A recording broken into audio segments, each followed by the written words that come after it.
Estás escuchando Laboratorio de Juegos, tu podcast sobre la creación de juegos de mesa con Pablo Garayzar y Adrián Alba.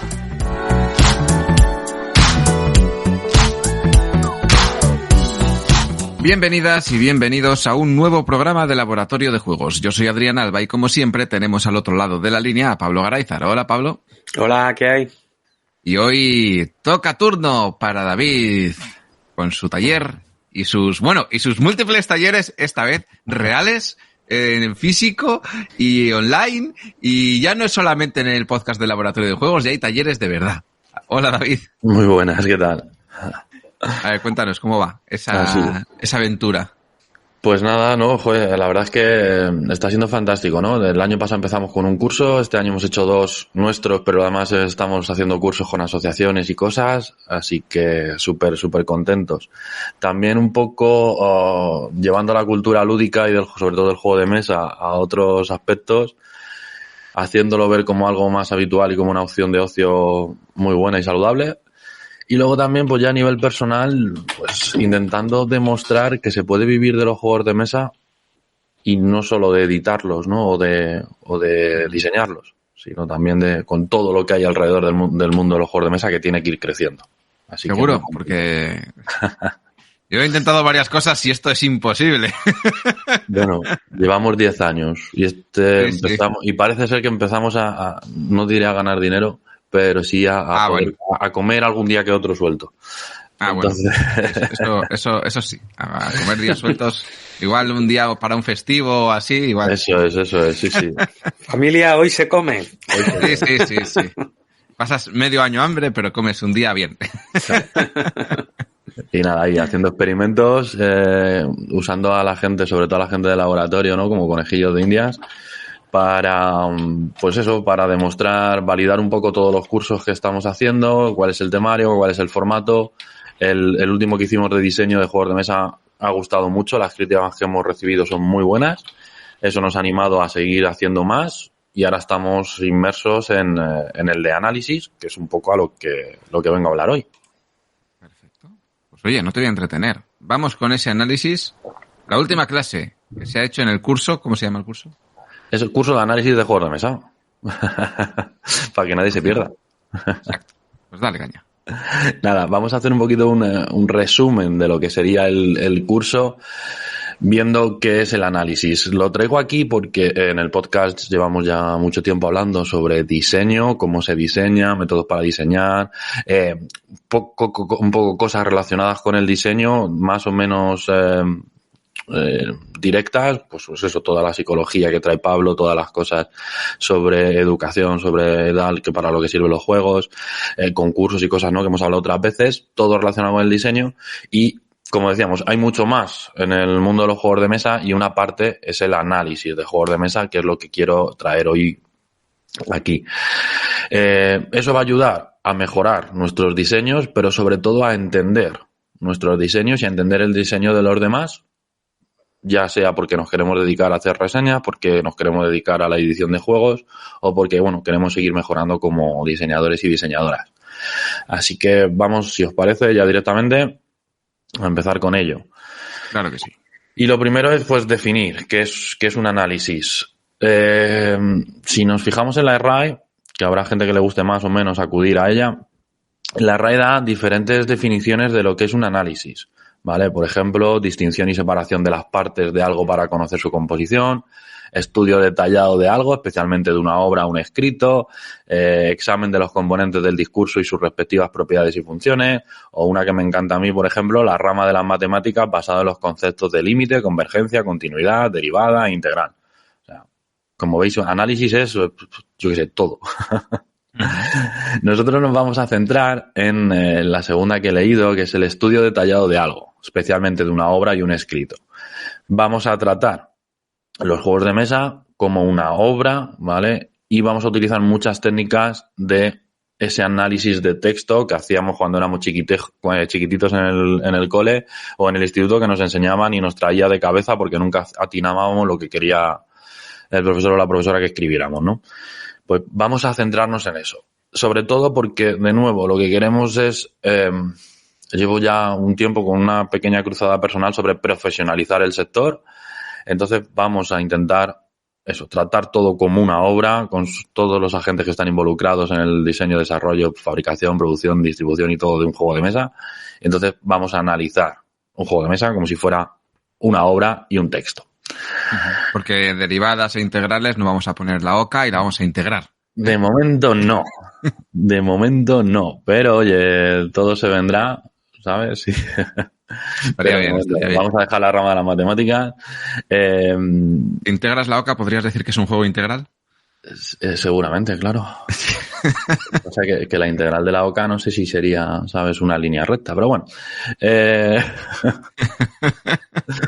le vamos a hacer? No me hables mucho de eso, que acabo de terminar con los de segundo de bachillerato. Los pobrecillos están con la selectividad. Y están pensando en ello. Llevo 2 meses nada más que haciendo eso, así que vamos a centrarnos en la otra parte que me gusta un pelín más. Vamos a analizar un juego de mesa como si fuera una obra y como decíamos, coger mucho de técnicas sobre análisis de texto. ¿Vale? El análisis de texto, pues es un término genérico para referirnos a varios métodos de investigación utilizados para describir, interpretar y entender textos. Pero claro, un texto puede ser escrito, pero vamos a extrapolarlo un poco, vamos a ir un poquito más allá y también tratarlo cualquier objeto cuyo significado o importancia queramos estudiar. Por eso metemos aquí los juegos de mesa. Esto se viene haciendo ya desde hace mucho tiempo, con películas, con imágenes, con videojuegos, con series, con obras de arte, con un montón de cosas. Y nosotros por fin vamos a traerlo aquí a juegos de mesa. Vamos a usar muchas herramientas de esta disciplina, del análisis de texto y de obras, para analizar los juegos de mesa. Es importante remarcar que en un análisis de texto no hay que juzgar, sino que hay que analizar, entender, ¿vale?, el objetivo, lo que se ha conseguido con el juego, qué relación hay entre el juego y quien está jugando, cómo se ha construido ese juego, ¿vale? Y una cosa muy importante también, el contexto sociocultural que tiene el juego, ¿vale? Pero sin juzgar, porque si nos metemos en el terreno ya de la opinión, estaríamos más hablando de una reseña puramente, vamos, como se debe entender una reseña, aunque también ahí podríamos tener un conflicto, tú, Adrián, lo sabrás mejor, porque muchas veces cuando te piden una reseña no te piden que opines, ¿no?, sino que cuentes cosas sobre el juego. Bueno, para mí personalmente una reseña es analizarlo desde mi punto de vista. Entonces Exacto. Yo sí que doy opinión siempre. Eso es.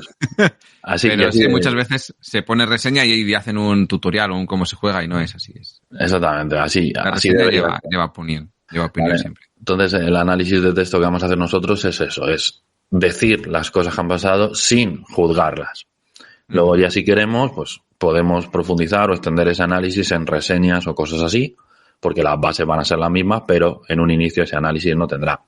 Entonces, lo que estás proponiendo es hacer una especie de análisis de texto, ¿no? Como se haría en el colegio, que me parece muy gracioso porque es tal cual yo organizo mis reseñas. Mis reseñas son así, como un análisis de texto en el que yo te analizo el contenido, ¿no? Y luego ya al final viene esa opinión. Nosotros nos vamos a saltar la parte de la opinión, te vas a quedar en la parte del grueso del análisis, donde estás haciendo realmente la parte de comentario de texto, que muy bien viene a colación con esos alumnos de segundo de bachiller ahora mismo. Pues sí. Lo están pasando mal los pobrecicos, nosotros aquí lo vamos a pasar bien, pero... Sí. Vamos allá, efectivamente, vamos a analizarlo, ¿no? Entonces, no, obviamente los juegos de mesa no son textos, pero ya hemos dicho son obras, y entonces sí que podemos aplicar las mismas técnicas. Sí. Ay, perdón. ¿Qué cosas no vamos a hacer? ¿Vale? Mejor dicho, ¿cómo no vamos a enfocar el análisis de juegos? Bueno, no vamos a limitarnos a lo que se conoce como Game Studies, ¿vale? Que son estas técnicas de donde vienen el análisis de los juegos, sobre todo del mundo de los videojuegos, ahora lo veremos un poquito. No vamos a dedicarnos única y exclusivamente a hacer estas reviews o críticas, aunque a veces sí que podremos llegar hasta allí, ¿vale? Y sobre todo también muy importante, que muchas veces se confunde, analizar no es jugar. Aunque una técnica para poder analizar algo es jugarlo. por supuesto, pero no es solo jugar y ya está. No porque haya jugado muchos juegos tengo la capacidad de analizar bien esos juegos. Igual que no por haberlos jugado tengo la capacidad de diseñarlos. Son cosas distintas y hay que diferenciarlas. Sobre todo porque el análisis que queremos hacer, como ya hemos dicho, va mucho más allá de lo que es simplemente la partida o simplemente el cómo se juega, sino cómo se ha creado, qué hay alrededor, condiciones, todo. ¿De acuerdo? Y sobre todo lo que decíamos, no vamos a decir si un juego es bueno o malo, sino que vamos a saber, a entender y a escribir por qué es bueno o es malo. ¿Vale? Típico debate siempre del laboratorio, yo en cabeza abanderando la idea de la OCA no es un juego. No lo digo por una opinión, no lo digo porque sí, sino porque lo analizo y sé, o por lo menos entiendo, por qué quiero decir que no es un juego y lo defiendo en ese contexto. Nadie te tomará en serio en esa... Nunca, jamás. Pero por lo menos sí que hay mucha gente que me dice, no estoy de acuerdo, pero me ha hecho replantearme cosas. Y yo ya con eso soy feliz, ¿no? Para eso analizamos estas cosas. Como decíamos, vamos a analizar los juegos y es importante, yo creo, poner en valor también todo el mundo del análisis de juegos y de juegos de mesa, porque, por ejemplo, en el mundo de los videojuegos, quien conozca un poquito más sabe que es una prueba requerida, es indispensable para optar a un puesto en un estudio de diseño o de producción de videojuegos. Y en juegos de mesa, todavía, bueno, el sector siempre hablamos de que no está tan maduro, pero debería ser también esa prueba para quien edita un juego, saber que sea capaz de analizarlo en su contexto, por supuesto, en el mercado al que va dirigido, con el público al que va dirigido y demás.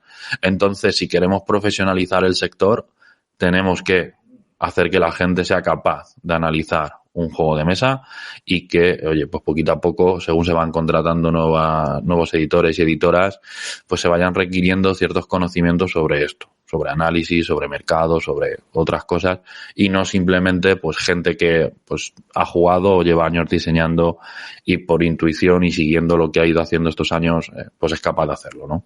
Sino que vamos a darle poquito por detrás una buena base sólida, sobre todo esa base teórica que todavía nos hace falta. Vamos a querer comprender con el análisis que la relación que hay entre quien está jugando y el juego es prácticamente de lo más importante. Tanto cómo se siente, como que qué hace, como por qué lo hace, todo eso, porque sin alguien que esté jugando al juego, no existiría el juego. Y esto lo hemos hablado en algunas ocasiones, lo acabo de mencionar con la OCA. La OCA, ¿por qué digo que no es un juego? Porque no hay nadie quien esté jugando a ese juego. Tú simplemente eres un esclavo que está moviendo unas fichitas alrededor de un tablero según lo que te dice un dado, sin tomar ninguna decisión, sin poder interactuar con el resultado, sin hacer absolutamente nada. Si lo extrapolamos a todos los juegos, un juego puede estar producido, fabricado, puede estar en la estantería de casa, pero si nadie lo está jugando, es simplemente una unión de componentes sin ningún objetivo. Es solo cuando alguien lo está jugando, cuando ya por fin se convierte en un juego. Y eso es lo que vamos a analizar, esa relación entre quien está jugando y el juego. Si nos basamos en de dónde viene esto del game analysis en inglés, ¿no? Del análisis de juegos, pues como muchas de las cosas en los juegos de mesa viene de los videojuegos. Los videojuegos nos llevan años de ventaja porque, bueno, sobre todo supongo porque la industria mueve muchísimo más dinero, pero se ha dedicado mucho más esfuerzo, mucho más estudio teórico, ¿vale? Con lo que hemos mencionado antes, con los Game Studies, ¿no? Que es esa rama teórica de los videojuegos que no se dedican a diseñarlos o a producirlos, sino a estudiar juegos y videojuegos.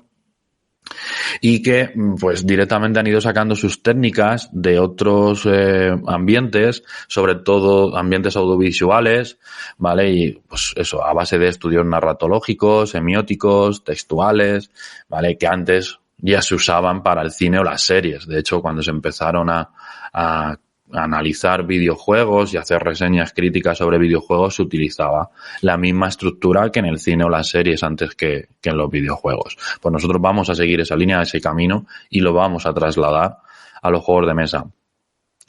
Para eso vamos a tratar, como hemos dicho, al juego de mesa como un texto y vamos a extraer un análisis que lo relacione pues los diferentes aspectos culturales, históricos, políticos, filosóficos, el arte del juego, mecánicas, dinámicas, todo eso que tenemos por separado en un juego de mesa, vamos a intentar analizarlo y a intentar también darle un contexto donde podamos unirlo. ¿Cómo vamos a hacer esto? Pues hay muchas técnicas para poder abordarlo. Una de las que más se utilizan también en el mundo de los videojuegos es lo que se conoce como bloques de construcción, ¿vale? Vamos a imaginarlo como piezas de Lego, por nombrar una marca, y vamos a juntar esas piezas hasta tener lo que decíamos, ¿no? Una obra completa. Técnicas de bloques hay muchísimas, ¿vale? De hecho hay varios libros, Julio en el curso menciona varios de ellos que él utiliza también en los cursos que da en la universidad, etcétera, donde podemos ver muchas técnicas de bloques, algunas más concretas, otras menos. Nosotros vamos al final no a estudiar cada una de ellas, porque si no este podcast duraría, pues eso, lo que dura el curso, que son 10 horas. Y vamos a dividir simplemente que todos esos bloques se pueden dividir en 3 categorías, ¿vale? Dependiendo un poco de el aspecto que estemos estudiando. Vamos a agruparlos en contexto, en visión general y en elementos formales. Y como decías antes, Adrián, yo sé que tus reseñas siguen este patrón. Entonces, vamos a hacer que la gente sepa bien qué es cada uno de ellos, con alguna preguntilla en cada uno de estos aspectos, para que no sea algo intuitivo, sino que sepan que hay teoría detrás, que se puede acudir a la literatura y estudiar cómo hacer un buen análisis. Y vamos a ver qué cosas tengo que estudiar y para qué me va a servir cada una de estas grandes áreas. Repito, contexto, visión general y elementos formales. Dentro del contexto, ¿vale? El contexto del juego comprende las circunstancias en las que el juego ha sido desarrollado y jugado, así como todo lo que se relaciona con él. Cuando analizamos un juego hay que tener en cuenta que las circunstancias afectan a cómo lo comprendemos. Es decir, el contexto, si esto recordará, como decíamos, análisis de texto, lo primero que hacíamos era, ¿no? ¿Dónde aparecía la obra literaria que estábamos viendo? Pues aquí igual. ¿En qué momento de la historia aparece este juego?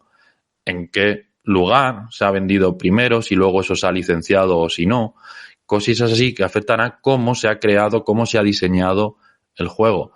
También aquí el contexto también sobre qué estudio o qué editorial, en el caso de los juegos de mesa, ha creado el juego, si hay algún autor importante dentro del juego, etcétera, ¿vale?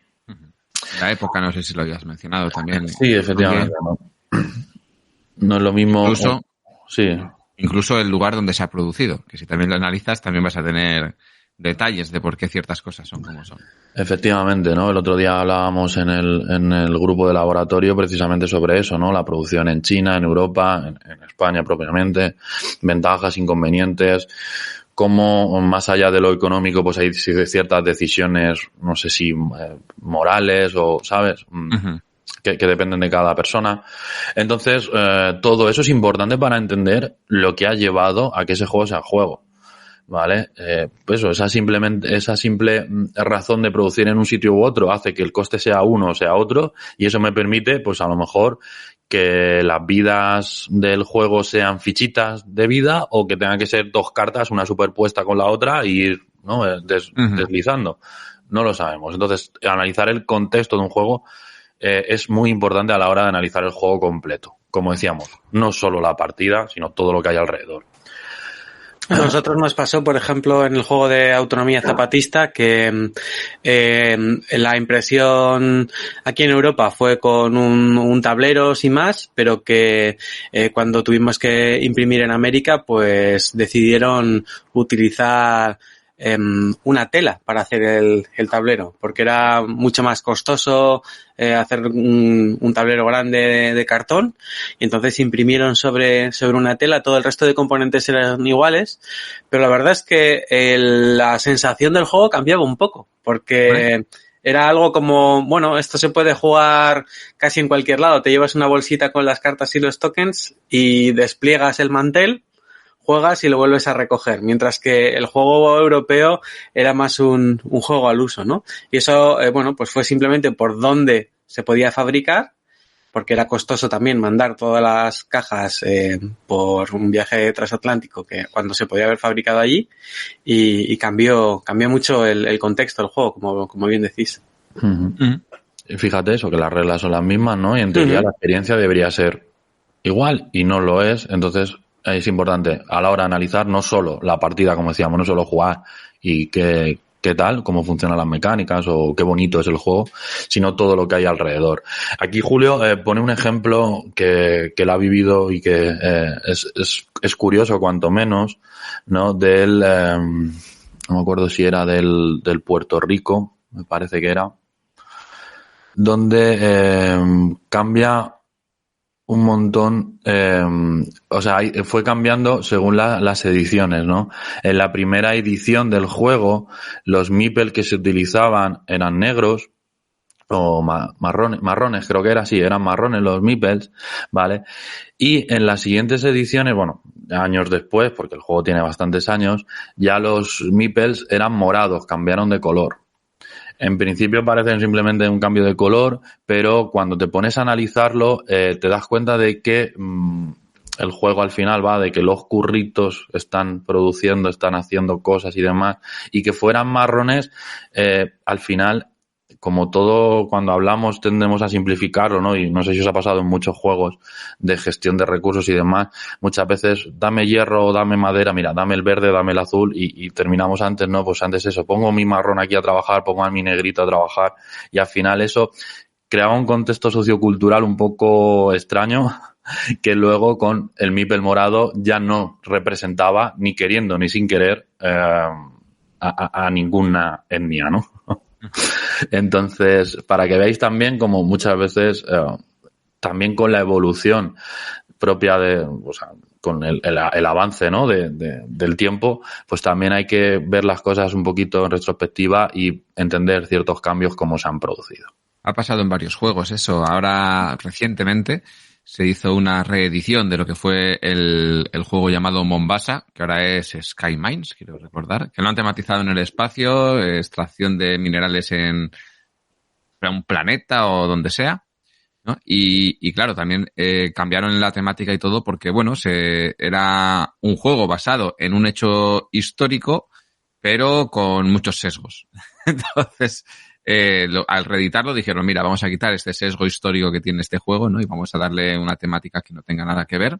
El juego sigue siendo el mismo, habrá cambiado quizás algún detalle, le han podido quizás meter algún detalle que vaya más acorde a la temática que le han implementado, pero es básicamente el mismo juego y la sensación es completamente diferente, porque no es lo mismo estar poniendo fábricas en África que estar extrayendo minerales en un asteroide, por ejemplo. Exactamente, ¿no? O sea, la sensibilidad de las personas ha ido cambiando. Claro, si hablamos de juegos que tienen 15, 20 años, pues ha cambiado bastante el panorama. Entonces, pues bueno, adaptarse a eso también es importante, y es entender, ¿no? El mundo de los juegos de mesa y al público al que va dirigido. Que luego hay gente a la que no le importe, por supuesto, y gente que ni siquiera lo haya notado, ese cambio de color, porque el que yo te digo es simplemente el cambio de color, ni siquiera cambian reglas, ¿no? Pero bueno. La mayoría no nota el cambio. Dice, bueno, claro, pues han hecho una nueva edición y la han dejado más bonito, porque es más bonito el morado que el marrón, ¿no? Por ejemplo, por poner un ejemplo. O han mejorado el arte o lo que sea. Quien sabe de esos cambios, el por qué se ha hecho, pues es la propia editorial o la persona que se ha dedicado a esa producción. Y si nos enteramos el resto, muchas veces es simplemente porque lo han manifestado. No porque lo hayan comentado, porque si no lo hubieran comentado en ningún lugar, simplemente habríamos dicho, bueno, han hecho una reedición y han dicho, mira, hoy en día los colores, el marrón se puede confundir con la madera, ¿no? Porque esa es otra, que también, ya no es solamente la etnia como se estaba tratando en ese juego, sino que son colores dentro del juego que antes no se tenían en cuenta y ahora sí. Como vamos a poner una paleta de colores donde no tengamos problemas de daltonismo, donde haya ciertos colores que no se parezcan entre ellos. Porque si tengo eso, el meeple marrón y tengo la madera, tengo dos meeples del mismo color, cosa que hoy en día se intenta evitar y esto se entiende estudiando el transcurso de los juegos de mesa a lo largo de la historia, donde solamente existían 4 colores y hacer un color diferente hacía que el juego pudiera costar 3 veces más a que ahora no haya problemas con dar tintes diferentes a las piezas.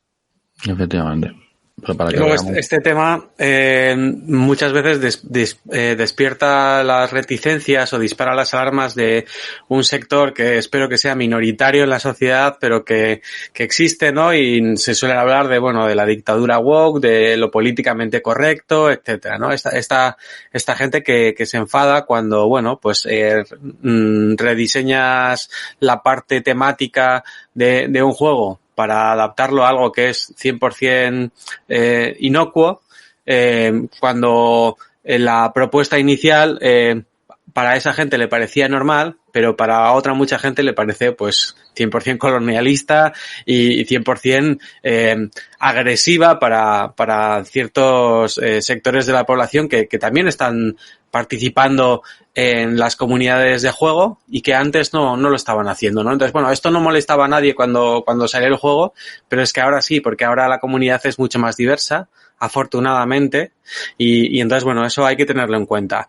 Esta misma gente que se pone súper puntillosa con no falsear la historia, que aquí no estamos falseando ninguna historia, simplemente la estamos cambiando para que no sea una historia que no es moralmente o éticamente no neutra, luego no pone para nada el grito en el cielo cuando en juegos que recrean la Segunda Guerra Mundial pues hay zombies o cuando de repente aparecen ejércitos que son que tienen en lugar de elefantes dinosaurios o cosas por el estilo. ¿Por qué? Pues porque es guapo, o sea, porque porque cuando va a favor del juego y no supone nada que vaya en contra de sus ideas políticas, pues siempre sí, pero cuando de repente alguien dice no, mira, es que esta parte del juego está dañando a ciertas personas que son parte de la comunidad lúdica, pues joder, ya están aquí con la dictadura de lo políticamente incorrecto, no sé qué, no sé cuántos, tal y cual.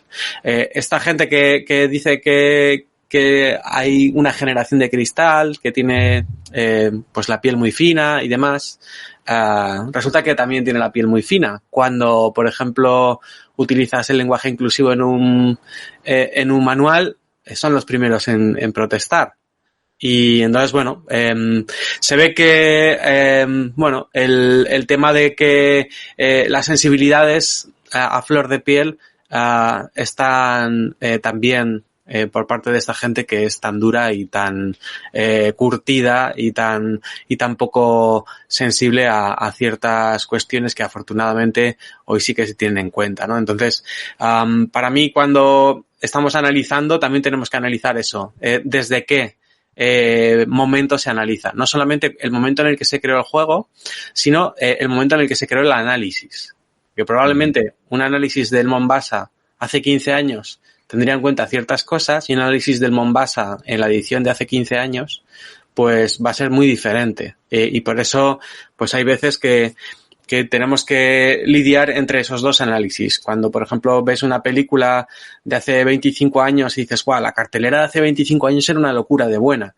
Y dices, es lo que tú te acuerdas de lo que viste. Porque luego cuando lo ves con los ojos de ahora, esas películas, sin haber cambiado, realmente sí que se analizan de una forma radicalmente diferente, porque no podemos bañarnos en el mismo río 2 veces, ¿no? El río es un flujo, va cambiando y nuestra historia vital también va cambiando, ¿no? Efectivamente, por eso cuando hacemos el análisis lo que tenemos que decir es lo que está ahí, ¿vale? Lo que vemos, lo que ha pasado y demás, sin juzgarlo, ¿no? Yo creo que el error y lo que comentabas, Pablo, es el presentismo, ¿no? Y el juzgar aquello que estaba mal, sí, pero en aquella época no se veía como mal y por lo tanto no tenía esas repercusiones en aquella época que hoy en día sí las tiene.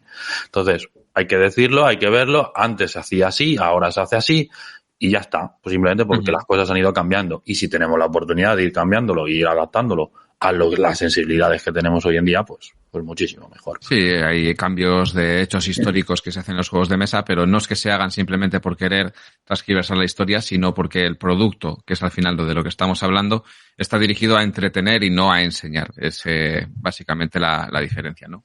Yo me acuerdo mucho. O sea, yo tengo varias conversaciones con David GJ precisamente hablando sobre dinosaurios, que es que tenían plumas y él los ha dibujado sin plumas porque, claro, cuando salió Extinción no tenían plumas y entonces se sentía mal porque estaba fallando a los dinosaurios. Bueno, lo siento, ¿no? Y de hecho ha aprovechado, ¿no? Lo que está haciendo con Extinción 2 para meter todas las aves y todas las cosas y algunos dinosaurios ya con plumas. Pues bueno, pues a eso. Vamos a analizar cada juego, cada situación en el contexto en el que fue creada, en el contexto en el que fue analizada, como dice Pablo. Y sobre todo, como vemos, todavía ni siquiera hemos llegado al juego en sí, a la partida en sí, sino a cómo se creó y ya da para mucho análisis que nos va a hacer entender bien cómo funciona, cómo se relaciona, si luego ese juego tiene o no tiene mercado, si tiene público objetivo, todo eso. Vamos a seguir avanzando en los bloques de construcción y el segundo gran bloque donde vamos a meter un montón de estos bloques de Lego es en la visión general. ¿Vale? Este área se enfoca en el contenido, las funcionalidades básicas que distinguen al juego al que vamos a analizar de los demás, cómo debe ser interpretado o podría ser modificado por quien está jugando. Incluye información toda la información que las personas necesitan para comenzar a jugar. Es normalmente lo que mucha gente busca en YouTube y otras plataformas para decidirse sobre si comprar o no comprar un juego. Ya no me importa tanto eso, el contexto en el que fue hecho, sino ahora pues, de qué va rápidamente, cómo voy a jugar, qué mecánicas principales tiene, ¿vale? Cómo voy a interactuar, qué dinámica va a tener, todo eso lo vamos a analizar aquí dentro de la visión general, ¿vale? Por eso lo que decimos es que debemos de tener en cuenta la posición relativa de quien está jugando durante el juego, es decir, qué rol va a tomar esa persona, qué va a sentir, cómo va a desarrollarse a lo largo del juego, si va a evolucionar o no, ¿vale? Porque de nuevo, como decíamos antes, sin esa persona el juego no estaría completo. Y el tercer gran bloque son los aspectos formales. Puede a veces, sobre todo al inicio y a lo mejor en esta charla, parecer que visión general y aspectos formales van a ser lo mismo, pero son realmente bastante distintos cuando te pones a analizarlos. Por tema de tiempos no lo vamos a hacer mucho aquí, pero son distintos. Los aspectos formales son las piezas de las que está hecho un juego. Son aquellos aspectos que se refieren al sistema de juego y a sus componentes, la mecánica del juego, abstracción, cómo este sistema es presentado a los jugadores, ¿vale? Como el diseño de iconos, el tablero, el estilo gráfico, todo estos son los aspectos, es decir, cómo el juego me muestra a mí toda la información que tiene el juego. Y sabiendo que tenemos estos tres grandes bloques que tenemos que analizar y como vemos la importancia que tiene analizar cada uno de ellos, vamos a ver, para guiar un poco a quien nos esté escuchando hoy, cómo puede empezar a introducirse en esto del análisis. Cómo podemos de dónde podemos sacar información de los juegos. Cómo debería ser esta investigación. Lo primero, como ya hemos dicho, intentar analizar un juego solo jugándolo, pues no nos servirá de mucho, porque perderemos, como hemos dicho, muchísima información, sobre todo de la parte del contexto y luego también de la parte posterior del mercado, de las críticas y de todo eso. Por lo tanto, no solo hay que jugar para poder analizar en condiciones un juego. Para empezar, cada juego forma parte de una familia o de un género. Esto en videojuegos está mucho más marcado. En juegos de mesa cuesta un poquito más porque muchas veces identificamos al juego o a una familia de juegos a través de una mecánica principal y no tiene por qué, pero bueno, nos puede dar una idea. Y todo esto está influenciado también por sus predecesores. ¿Vale? Esto tiene que ver de nuevo con el contexto y con la evolución histórica. Si yo invento una mecánica nueva, un estilo de juego nuevo, quizás no se entienda y no se comprenda, o va a tener un montón de errores que luego, con el tiempo, se van a poder ir puliendo, solucionando y demás, ¿no? O sea, por ejemplo, si cogemos los deck building y cómo han ido evolucionando, vamos a tener muchísima información, no por el último juego, no por el juego que estemos analizando, sino por cómo ha ido evolucionando. Y de hecho lo notamos. Si alguno se sale de esa línea y de esa tendencia, se nota, oye, este juego es diferente en esto, para lo bueno y para lo malo. Entonces, analizar todo lo que había detrás también es importante. Por eso debemos conocer el contexto para poder dominar el juego y convertirnos en expertos. Y si queremos entender cómo quien está jugando aborda el juego, dependiendo de su propio trasfondo, pues es importante analizar todo esto. Podemos hacernos una serie de preguntas para analizar todas estas partes. Por ejemplo, ¿qué asume el juego que sabe el jugador?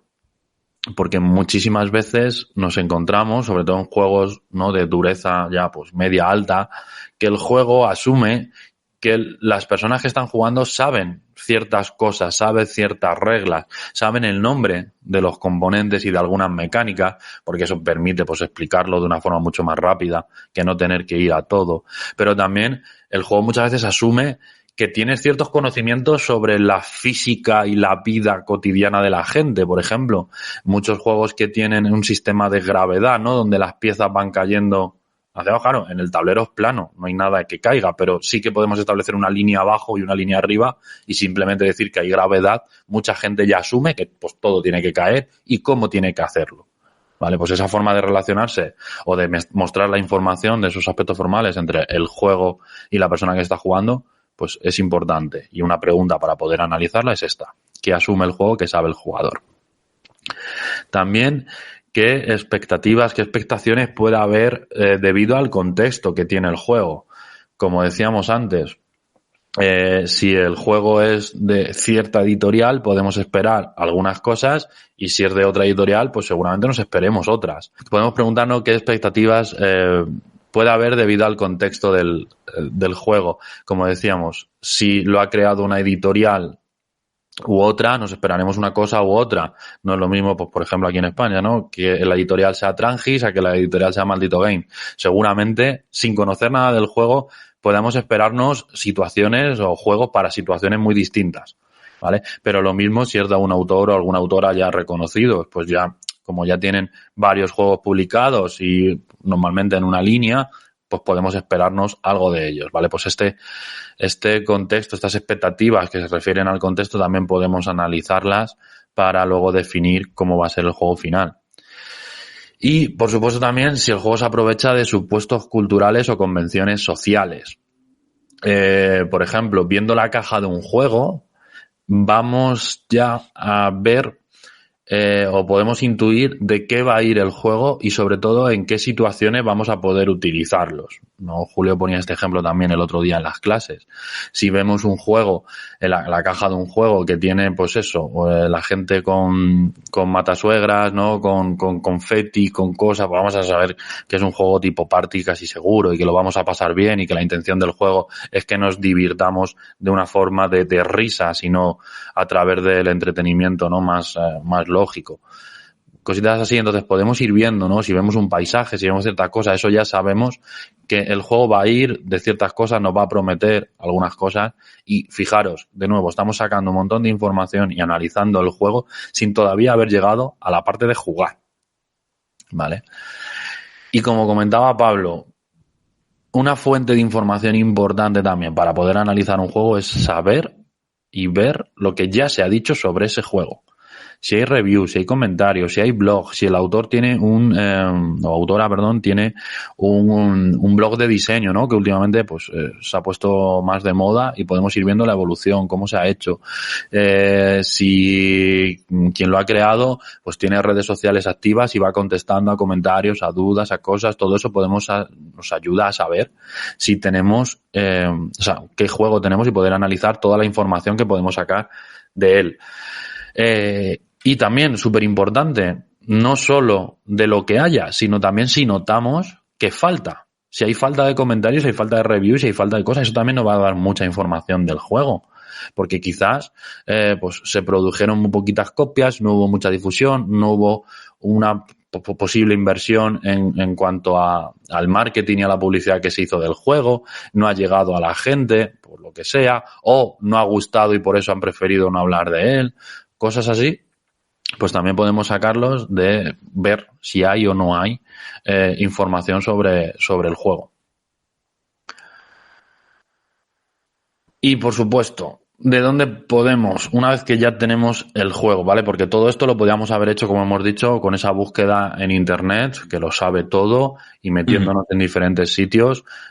Por ejemplo, la BGG, que muchas veces criticamos por quién, ¿no? Sobre todo está detrás, o sea, quién conforma la BGG, ¿no? El tipo de perfil que forma la BGG, pero que no deja de ser una fuente increíble de información, porque todos los juegos, sí, o casi todos están ahí, y con un montón de información, de imágenes, de manuales, de nuevos modos, de cosas, tal, de años, de versiones, ¿no? Porque además te enlazan un juego con el otro y cuando se reedita te lo vuelven a enlazar y tal.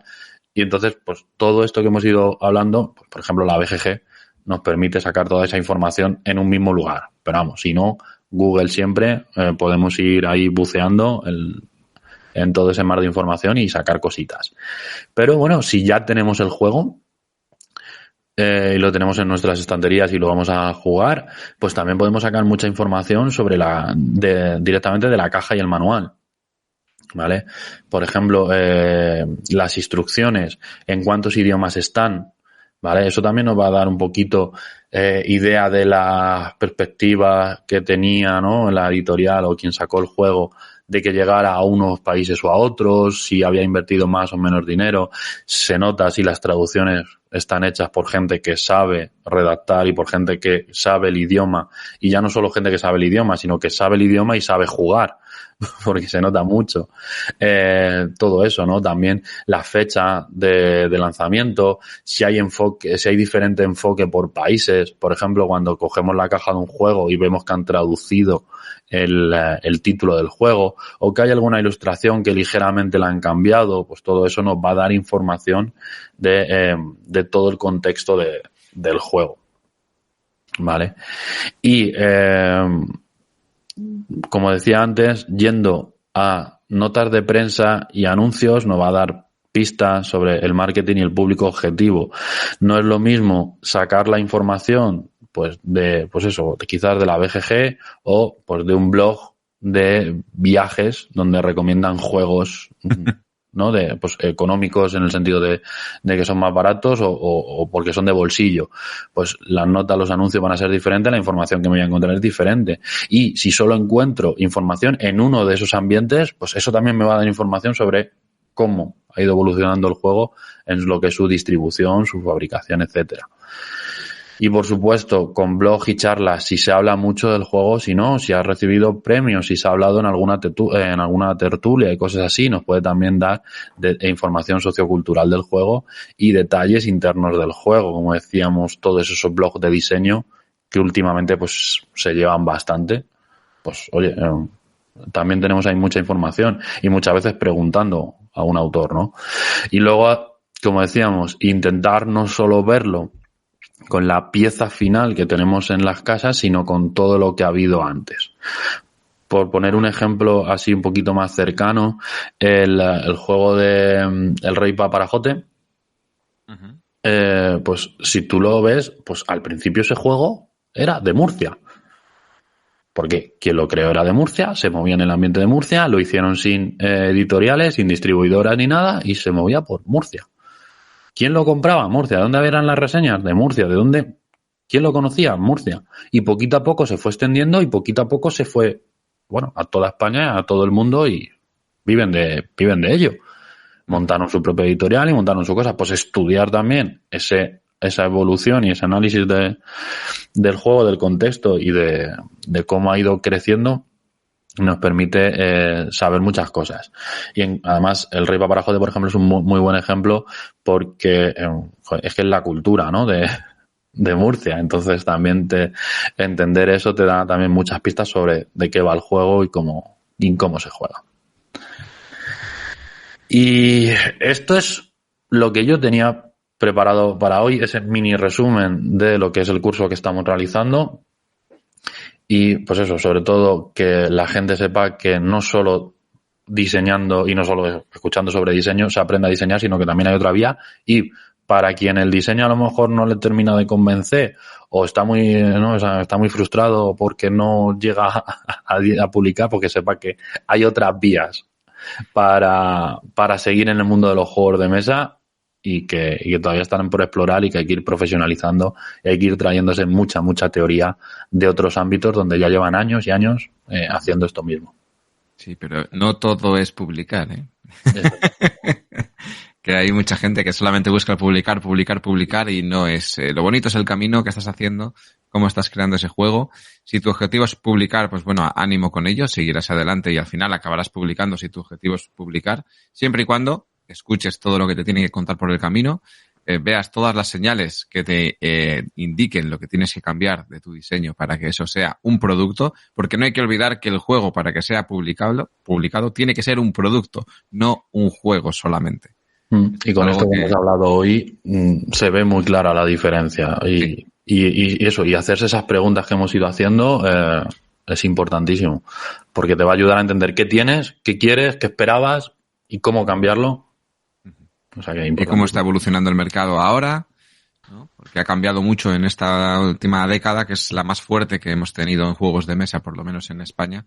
Sobre todo desde prepandemia aquí, el formato de juego, el formato de producto, digamos, ha cambiado mucho dentro del mismo ámbito, ¿no? Dos juegos que son exactamente iguales en cuanto a lo que están ofreciendo. Imaginemos que tienen la misma cantidad de componentes y todo es exactamente igual. Hace 3 años se habría producido de una forma y hoy se produce de una muy diferente.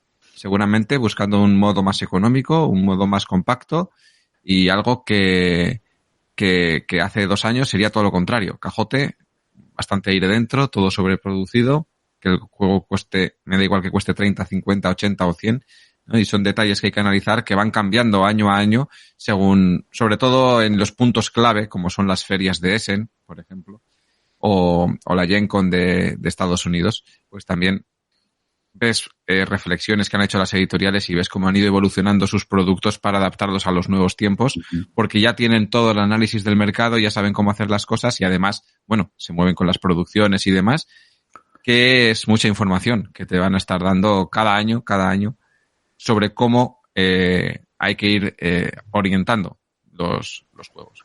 Sí, y luego además, eso sí, o sea, se intentan hacer cosas más baratas porque efectivamente antes estaba un poquito, ¿no? Queríamos el cajote y demás, pero es que también al revés, ir profesionalizando, el ir haciendo crecer el sector también ha permitido que los estándares sean mucho más amplios y lo que antes eran 110 cartas así y tenía que ser así, ahora es, bueno, pues 110, pero te puedo meter, por ejemplo, yo recuerdo cuando yo empecé a esto, que nos decían que meter un mazo de cartas estándar y un mazo de cartas mini era muy caro, porque eran 2 elementos distintos. Hoy en día, pues, prácticamente tienen el mismo precio, o sea que ha cambiado todo tanto, pues eso, antes meter 30 dados en un juego era inviable, pues hoy en día sí, está justificado, se puede hacer, no sé.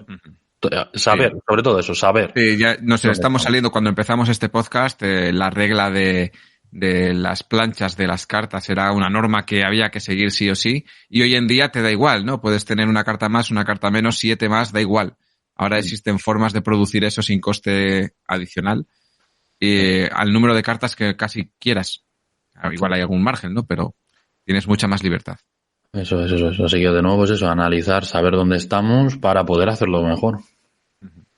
Hay que esperar a veces como el de Avatar, ¿eh? Voy a esperar unos cuantos años para que la producción esté donde yo quiero que esté para mi juego. Pero no solamente el análisis tiene que ver con la producción, sino que hay gente que diseña por sensaciones y por muchos testeos y es un diseño más desde abajo hasta arriba.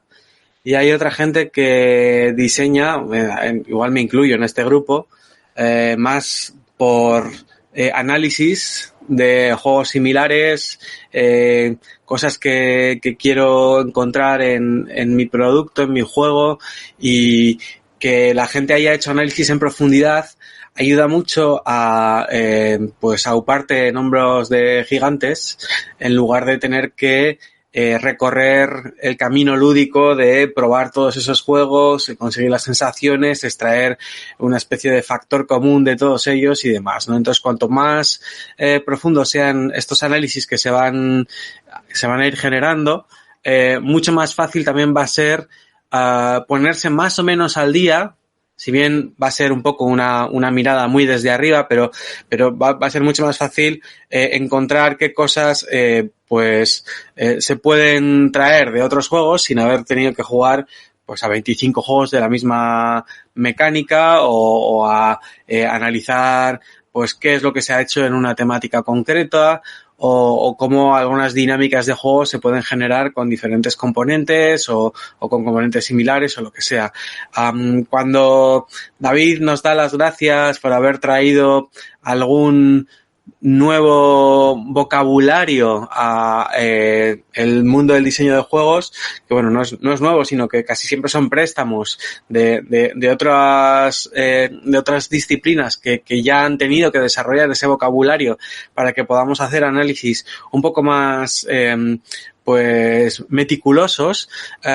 Yo estoy muy ahí, estoy en que necesitamos ampliar o importar vocabulario de otras disciplinas del diseño para tener la suficiente precisión como para saber decir, mira, es que esto no es que me gusta o no me gusta, o es que funciona o no funciona, ¿no? La clásica frase de, no, el juego bueno es el juego que se está vendiendo, el juego bueno es el juego que se está jugando. Bueno, sí, eso es una prueba que puedes hacer, pero también hay buenos juegos que no se están vendiendo o que no se están jugando por algún detalle que no tiene que ver con su diseño, sino más bien pues con qué editorial han sido publicadas. Hay editoriales que tienen un músculo comercial que no tienen otras y entonces, bueno, pues puede haber miles de factores. Por supuesto que los juegos que se están vendiendo y los juegos que se están jugando son buenos juegos, pero eso no implica que los juegos que no se están jugando y que no se están vendiendo no lo sean o que no sean incluso mejores. Entonces, bueno, estas capacidades de poder analizar los juegos desde muchas perspectivas diferentes, teniendo en cuenta muchos aspectos diferentes y sobre todo de una manera más o menos objetiva, ¿no? Nunca va a ser objetiva, pero intentando decir qué es lo que pasa y qué es lo que deja de pasar, crítica también, pues nos puede ayudar también a valorar juegos que igual no habíamos tenido en cuenta porque están en muy pocas ludotecas o son de difícil acceso, pero que también tienen un aporte interesante dentro del mundo del diseño, ¿no? Sí que es verdad también que este tema del análisis y de la crítica, se presta un poco al clasismo intelectual, podríamos llamarlo así, ¿no? A decir que haya gente que no está para tantas filosofías y para tantas historias y que lo que quiere es jugar y diseñar y trastear con componentes físicos, pero yo no denostaría ninguna de las dos aproximaciones. Es decir, podemos empezar con un enfoque de abajo a arriba, pero también podemos aprovecharnos de estos enfoques más de arriba a abajo que nos aporta este análisis crítico de los juegos, ¿no? Sí, mira, dos ejemplos que pongo deberes para casa, si queréis. Por ejemplo, analizar la evolución de una mecánica a lo largo del tiempo o, como hemos dicho antes, ¿no? Por ejemplo, cómo ha ido evolucionando pues un deck building o algo así. Pero incluso analizar el tiempo de vida de algunas mecánicas, porque hoy en día hablamos de que mecánicas como Roll and Move, el clásico Roll and Move, no se utiliza, la eliminación de jugadores cada vez se utiliza menos. O sea, vamos a ir viendo, pues eso, por qué y en qué momentos han aparecido y en qué momentos han quitado y sobre todo entender cuándo y dónde están y no están esas mecánicas. Vamos a entender por qué ha pasado eso. Y el otro ejemplo que pongo es en cuanto al uso de los componentes.